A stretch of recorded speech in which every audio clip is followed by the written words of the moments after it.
5 وقت کی نماز یہ میرے نبی کی آنکھوں کی ٹھنڈک ہے، 5 وقت کی نماز اس امت کی شان پہچان ہے۔ اور اللہ تعالیٰ نے پہلی امتوں پر اتنی بڑی مشقت ڈالی کہ ان کی نماز مسجد کے علاوہ کہیں نہیں ہوتی تھی، مسجد میں ہی ہوتی تھی۔ ہمارے لیے کتنی آسانی کر دی، جاب میں ہے مصلی بچھا نماز پڑھ، چلو مصلی بھی کوئی نہیں، زمین دیکھ اس پر کوئی گندگی تو کوئی نہیں ہے، بس زمین بھی تیرے لیے پاک ہے، چل نماز پڑھ۔ اور آسانی کر دی، پانی کوئی نہیں ہے، کوئی بات نہیں، مٹی میں ہاتھ مار، منہ پہ مل، پھر ایک ہاتھ مار، یوں کر، چل نماز پڑھ، میں تیری قبول کروں گا۔ یہ کسی امت کے ساتھ یہ نہیں ہوا، انہیں وضو ہی کرنا تھا چاہے پانی 50 میل پر موجود ہو۔ اور ہمارے لیے پانی کوئی نہیں ہے، چلو تیمم، مٹی میں ہاتھ ہمارا یوں کیا، پھر ہاتھ ہمارا ایک یوں کیا، ایک یوں کیا، چل بھائی اللہ اکبر قبول۔ عمار بن یاسر رضی اللہ تعالیٰ عنہ سفر میں تھے، ان کو نہانے کی ضرورت ہو گئی، نائٹ فال ہو گیا، تو انہوں نے سوچا کہ ویسے تو آدمی کو وضو کی ضرورت ہوتی ہے تو خالی منہ پہ ہاتھ مارا اور یوں کونیوں تک، لیکن مجھے تو غسل کی ضرورت ہے، تو خالی اس سے تو کافی نہیں ہوگا۔ تو انہوں نے کپڑے اتارے، اکیلے تھے، ریت کے اوپر کبھی یوں لیٹے، کبھی یوں لیٹے، کبھی یوں لیٹے، 3-4 دفعہ یوں اور یوں رول ہوتے ہوتے پھر انہوں نے نماز پڑھی۔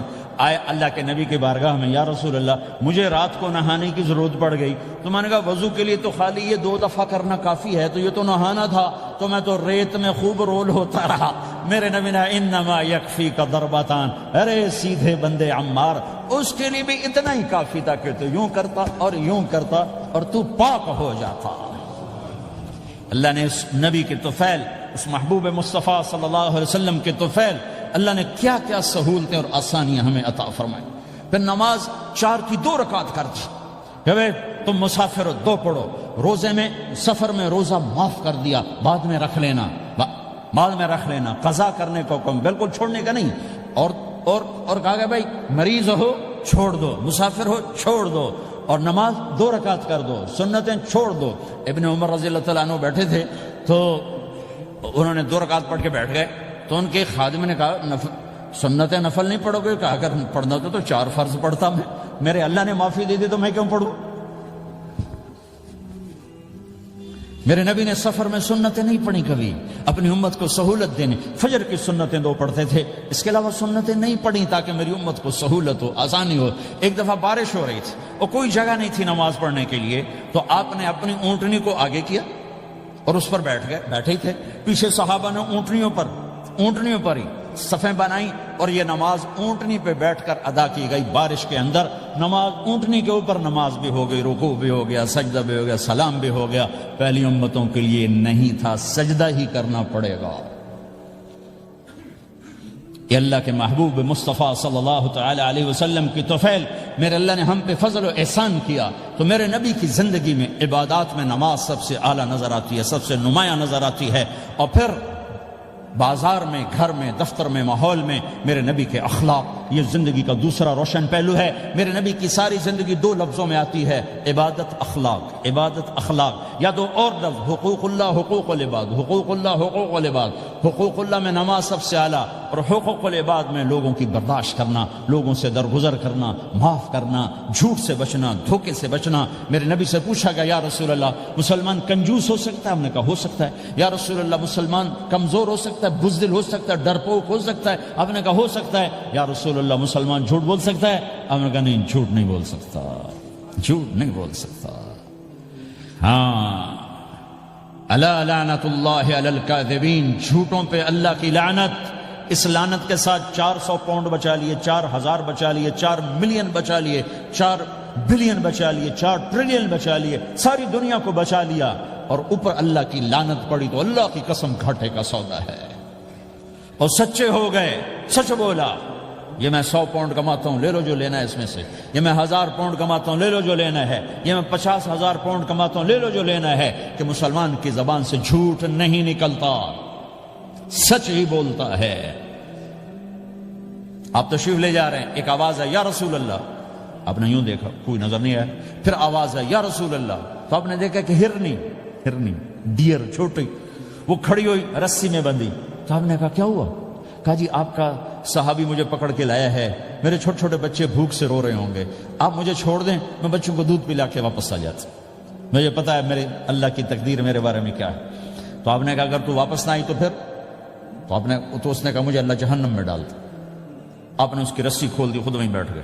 اس نے دوڑ لگائی اور پہاڑوں میں گم ہو گیا. تھوڑی دیر کے بعد وہ دوڑتی ہوئی آئی اور آ کے سر یا رسول اللہ میں حاضر ہو گیا. تو آپ نے اس کو باندھ کے وہیں آپ بیٹھ گئے نہیں. دیر کے بعد وہ صحابی آئے جنہوں نے اس کو شکار کیا تھا, پکڑا تھا. تو کہنے لگے, ان کا یا رسول اللہ آپ یہاں کیسے؟ کہ میں ایک درخواست لے کر آیا ہوں. کہ کیا؟ کہ یہ ہرنی مجھے ہدیہ کر دو. کہ یا رسول اللہ سب کچھ آپ کا ہے, کہ بس یہ ہدیہ کر دو. یا رسول اللہ حاضر. تو آپ نے اس کو لے کر رسی اس کی گردن سے نکالی کہ جا بچی اپنے بچوں کے پاس جا کے خوشی منا. سچ نجات دیتا ہے اور جھوٹ ہلاک کرتا ہے. ایک ہرنی جان کی بازی کھیل گئی سچ بولنے کے لیے. تم چند پونڈوں پہ جھوٹ بولتے ہو, ایمان کو برباد کر کے رکھ دیتے ہو. مسلمان جھوٹ نہیں بولتا, مسلمان دھوکہ نہیں دیتا,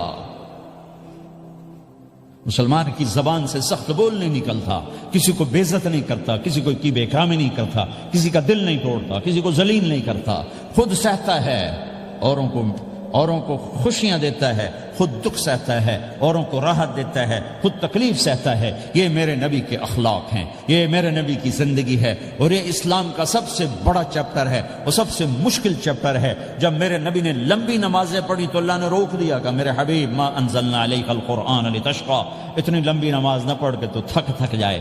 میرے نبی نے تبلیغ میں زور دکھایا تو اللہ نے روک دیا, فلتذهب نفسك علیہم حسرات. میرے نبی اتنا غم نہ کر کے آپ خود ہی آہیں بھرتے بھرتے آپ مر جائیں. میرے نبی نے مال سارا خرچ کیا, اللہ نے اس سے بھی روک دیا. ولا تبسطها كل البسط فتقعد ملوما محسورا. اتنا خرچ نہ کریں کہ آپ خود پھر دکھی ہو کے بیٹھ جائیں. خرچ کرنا بہت بڑا عمل, تبلیغ سب سے سارے عملوں کا سردار عمل. تبلیغ سے بڑا کوئی کام ہوتا تو اللہ نبیوں کو دیتا. اگر تبلیغ سے بڑھ کر کوئی کام ہوتا تو اللہ نبیوں کو دیتا. گشت سے بڑھ کر کوئی محنت ہوتی تو اللہ نبیوں کو دیتا. 950 سال نوح علیہ السلام گشتی کر رہے ہیں. اور اللہ کی مان لو, اللہ کی مان لو. اتنا عظیم عمل کا میرے نبی درمیانہ. نماز سب سے بڑی عبادت, میرے نبی درمیانہ کام. لیکن جب میرے نبی نے اخلاق اچھے کیے, دشمن کو معاف کرنا. لیکن ایک آدمی آپ سوئے ہوئے تھے, آپ کی تلوار لٹکی تھی, ایک آدمی آیا, اس نے آپ کی تلوار اتاری اور یوں ہماری پسلی میں. آپ اٹھ کے بیٹھ گئے. اب وہ قتل کے ارادے کے لیے آ چکا ہے اور تلوار یہاں ہے. کہتا من یمنعک منی, اب بول تمہیں کون بچائے گا؟ تو آپ نے مسکراتے ہوئے کہا اللہ. تو اس کے ہاتھ سے تلوار گر پڑی. تو آپ نے اٹھا لی, آپ نے یوں سیدھی کی, اب تو بچا, تجھے کون بچائے گا؟ وہ کہنے لگا مجھے تو ہی بچائے گا. وہ تو اللہ کو جانتا نہیں تھا. کہ بابا مجھے تو ہی بچائے گا. تو آپ کہتے ہیں اس کا سر اڑا دو, یہ نبی کو قتل کرنے آیا ہے. میرے نبی نے فرمایا کلمہ پڑھتے ہو؟ کہ نہیں پڑھتا. کہ جاؤ معاف کیا. یہ میرے نبی کے اخلاق ہیں. 20 سال جنہوں نے قتل کے منصوبے بنائے, مکہ والے. جب آپ مکہ میں فاتحانہ داخل ہوئے, ابو سفیان سب سے زیادہ آپ کو دکھ پہنچانے والوں میں پیش. تو آپ نے ابو سفیان کو عزت دی. جو ابو سفیان کے گھر میں داخل ہوگا اس کو کچھ نہیں کہا جائے گا.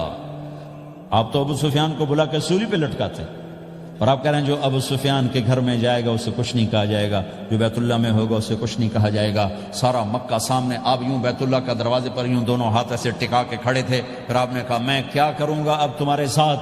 تو سہیل بن عمر نے کہا آپ کریم ہیں, کریم کے بیٹے ہیں. تو آپ نے کہا جاؤ میں نے معاف کیا. یہ اخلاق آج مٹ چکے ہیں. مردوں سے, عورتوں سے, علم والوں سے, خانقاہ والوں سے, تبلیغ والوں سے, سب زیرو ہوئے پڑے ہیں. جب تک یہ اخلاق زندہ نہیں ہوتے اسلامی زندگی قائم نہیں ہو سکتی, اسلامی معاشرت قائم نہیں ہو سکتی. اور دین دو چیزوں سے آگے پھیلتا ہے, ایک دعوت اور ایک اخلاق. دعوت اور اخلاق. دعوت نہیں ہوگی تو اخلاق وہیں پڑے رہ جائیں گے. اخلاق نہیں ہوں گے تو دعوت کوئی قبول نہیں کرے. میرے نبی نے کتنے معجزے دکھائے مکے میں, نہیں کلمہ پڑھا. بدر میں ان کے 70 مارے گئے, فرشتوں کو دیکھا, جبریل کے گھوڑے کی آواز سنی, کلمہ نہیں پڑھا. خندق میں شکست ہوئی, کلمہ نہیں پڑھا. پانی نکلتے دیکھا انگلیوں سے, کلمہ نہیں پڑھا.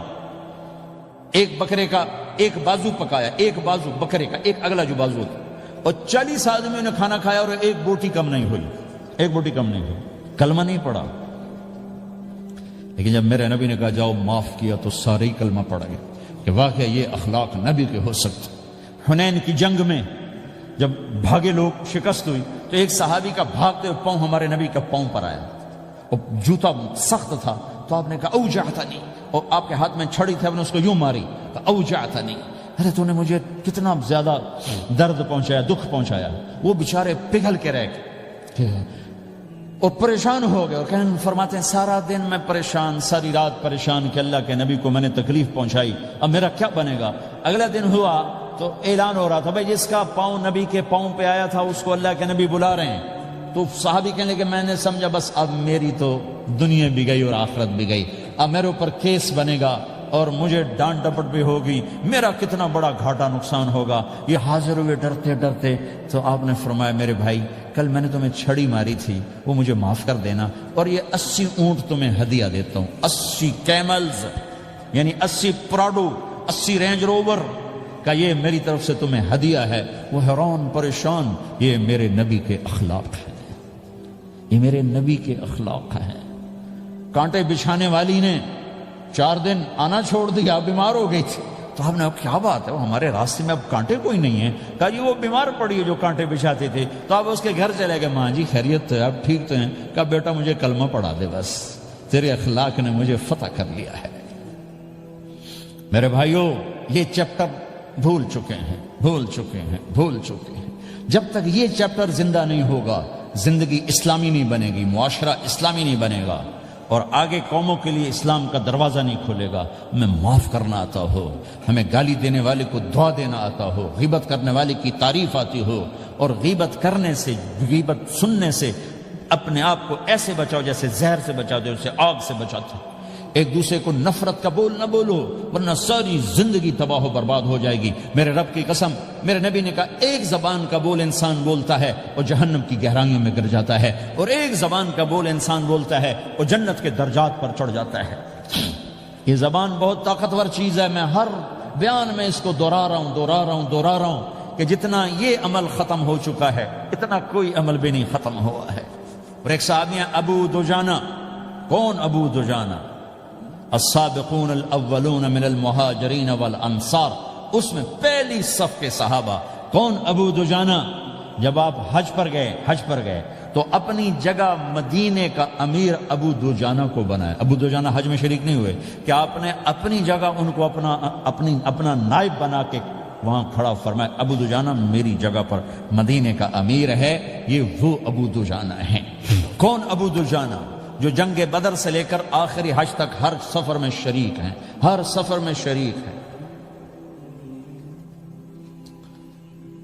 ان کی ایک بات میں بتانا چاہتا ہوں، پہلے تھوڑی سی ان کی ہسٹری بتانا چاہتا ہوں۔ کون ابو دجانہ؟ احد کی جنگ میں آپ نے تلوار اٹھائی، کہ اس تلوار کو کون لے گا؟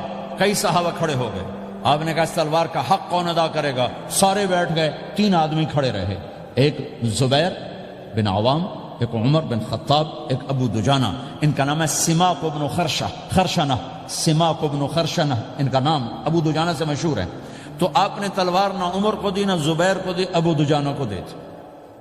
تو عمر رضی اللہ عنہ نے تو محسوس نہیں کیا، حضرت زبیر نے محسوس کیا کہ اس کو کیوں دی، مجھے کیوں نہیں دی؟ میں مہاجرین میں سے ہوں، میں پھوپھی کا بیٹا ہوں، میں اس سے دلیری میں کم نہیں ہوں۔ بلکہ حضرت زبیر کی دلیری کی تو دھک تھی، جدھر سلوار چلتی تھی کاٹتی چلی جاتی تھی، کہنے لگا میں دیکھوں گا یہ کیا کرتا ہے۔ تو ابو دجانہ کے پیچھے پیچھے زبیر ہو لیے۔ تو ابو دجانہ نے جو حملہ کیا تو 3000 کا لشکر تھا، اس کو چیر کے پار نکل کے، پورے لشکر کو کاٹ کے پار نکل کے، اور آگے عورتیں کھڑی تھیں جو مکے کے لشکر کو تیار کر رہی تھیں۔ نحن بنات طارقی نمشی علی النمارقی مشی القتل بوارقی المسک فی المخالقی المسک فی المفارقی والذر فی المخالقی ان تقبلوا نعانقی وتدبروا نفارقی فراق غیر وامقی۔ یہ گانا گا رہی تھیں اور ان کو تیار کر رہی تھیں۔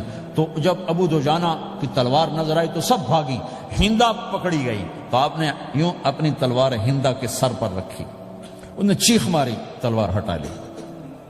تو زبیر پیچھے پیچھے کہ کیا کیا ہے؟ جنگ میں اگر کوئی عورت حصہ لے اسے مارنا جائز ہے، ویسے جائز نہیں ہے، عورت کو، بچے کو، بوڑھے کو ہاتھ لگانا جائز نہیں ہے۔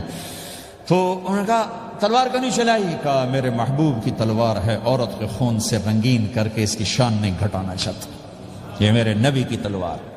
پھر واپس ہوئے، پھر اٹیک کیا اور پھر مجمع کو چیر دیا۔ سامنے ایک آدمی آ رہا تھا ہاتھی کی طرح، اتنا لمبا موٹا تازہ، تو زبیر کہنے لگے میرے جی میں آیا کبھی اس کی ٹکر ہونا پھر میں دیکھوں ابو دجانہ کیا چیز ہے۔ تو اللہ کا کرنا ایسا ہوا ابو دجانہ دونوں آمنے سامنے ہو گئے، تو وہ ایسے شاہ سوار تھے کہ دونوں طرف کے لشکر ذرا تھم گئے اور وہ دونوں بھڑ گئے۔ ابو دجانہ کے اپنے جوہر، اس پہلوان کے اپنے جوہر، غبار اٹھا، مٹی اٹھی، اور اس کی اپنی طاقت، ان کی اپنی طاقت، انہوں نے ابو دجانہ کو اس نے زخمی کر دیا۔ ابو دجانہ نے جو جوش میں آ کے ماری تلوار، اس کو لگی یہاں، تو اتنی طاقت سے لگی کہ اس کے نیچے اتر کر دو ٹکڑوں میں تقسیم کر دی۔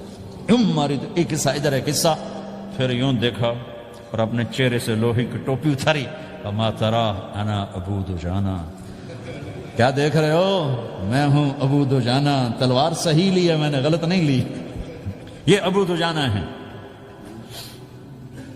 اور جب شکست ہو گئی احد کی جنگ میں، اور پھر 10-12 آدمی نے آپ کو گھیرے میں لیا ہوا تھا، ان میں ایک ابو بکر تھے، عمر تھے، علی تھے، طلحہ تھے، زبیر تھے، سعد بن ابی وقاص تھے، اور سہل بن حنیف تھے، عبادہ قتادہ بن نعمان تھے، اور ابو دجانہ تھے رضی اللہ تعالی عنہم، ان میں سے ایک ابو دجانہ بھی تھے۔ اور یمامہ کی جنگ میں ابو دجانہ شہید ہوئے، یمامہ کی جنگ میں شہید ہوئے۔ یہ ابو دجانہ کی تھوڑی سی سیرت آپ کے سامنے آئی ہے۔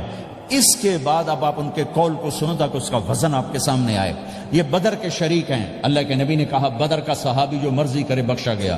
یہ صلح حدیبیہ کے شریک ہیں، اللہ نے قرآن میں کہا لقد رضی اللہ، میں ان سے راضی ہو گیا۔ یہ صحابی ہیں، اللہ نے کہا کلا وعد اللہ الحسنی، اے میرا نبی تیرے ہر صحابی کے لیے جنت کا وعدہ ہے۔ اور اب یہ کیا کہتے ہیں؟ یہ کیا کہتے ہیں لوگو؟ ان ارجع عملی عند، لوگو میرے پاس، ابو دجانہ میرے پاس بخشش کا سب سے بڑا عمل جانتے ہو کیا ہے؟ بدر نہیں، احد نہیں، حدیبیہ نہیں، خندق نہیں، خیبر نہیں، فتح مکہ نہیں، آخری حج نہیں، کیا ہے؟ کیا ہے لوگو؟ ان ارجع عملی عندی، میرے پاس آخرت میں بخشش کا سب سے بڑا عمل بس ایک ہے کہ ما آذیت احدا بلسانی، میں نے اپنی زبان سے کبھی کسی کو دکھ نہیں پہنچایا۔ ولا اجد فی قلبی غلا لاحد، اور میرے دل میں کسی کے لیے بغض کوئی نہیں ہے، بس یہ میری بخشش کا عمل ہے۔ تو بھائیو، نبی کے اخلاق میں دو چیزیں لے لو، ایک زبان سے کسی کو دکھ نہ دو، ایک دل میں کسی کا بغض نہ رکھو۔ اللہ کی قسم بغیر حساب کتاب کے جنت میں جاؤ گے۔ بڑے بڑے جنید بغدادی اور بڑے بڑے معرفت والے تمہیں دیکھتے رہ جائیں گے، تمہاری رفتار اتنی تیز ہوگی کہ تمہیں وہی پکڑ سکے گا جس کا یہ دو عمل تم سے زیادہ اچھا ہوگا۔ جس روڈ پہ رش ہوتا آپ وہاں سے گاڑی ہٹا لیتے ہو، ادھر نہیں جانا، ادھر رش ہے، وہ سائن وغیرہ آپ کو آ جاتے ہیں کہ ادھر بلاک ہے، ادھر نہیں جانا، ادھر جانا ہے۔ تو جہاں روڈ پہ رش ہوتا ہے تو قیمتی سے قیمتی گاڑی کی رفتار بھی آہستہ ہو جاتی ہے، اور جہاں روڈ خالی ہوتا ہے تو پرانی گاڑی بھی بھاگے جا رہی ہوتی ہے۔ ہمارے یہاں پرانی گاڑی ہوتی ہے نا، پرانی بسوں کے پیچھے لکھا ہوتا ہے نہ انجن کی خوبی نہ ڈرائیور کا کمال، خدا کے سہارے چلی جا رہی ہے۔ اور جس کے پاس ایسی گاڑی ہو، نہ انجن کی خوبی نہ ڈرائیور کا کمال، تو اگر اس کو روڈ خالی مل جائے تو وہ تو مرسیڈیز والے سے پہلے پہنچے گا، رینج روور والے سے پہلے پہنچے گا، بینٹلی والے سے پہلے پہنچے گا، رولز رائس والے سے پہلے پہنچے گا، جو وہ تو پھنسی کھڑی اور اس کا روڈ ہی خالی ہے۔ تو میرے بھائیو، یہ میں ایک مثال دیتا ہوں، عبادات کی روڈ پہ بہت رش ہے، نمازی بے شمار ہیں، روزے دار بے شمار ہیں، عمرے والے بے شمار ہیں، حج والے بے شمار ہیں، اور تہجد گزار بے شمار ہیں، علماء بے شمار ہیں، حافظ بے شمار ہیں، ذکر والے بے شمار ہیں، بہت رش ہے، تبلیغ والے بے شمار ہیں، لیکن جو اخلاق والا روڈ ہے نا، یہ خالی پڑا ہے۔ اس پہ موٹر زوکی پہ چڑھ کے آ جاؤ تو سب سے آگے نکل جاؤ، سائیکل پہ چڑھ کے آ جاؤ تو سب سے آگے نکل جاؤ، کہ روڈ ہی خالی ہے، اخلاق کا روڈ خالی ہے۔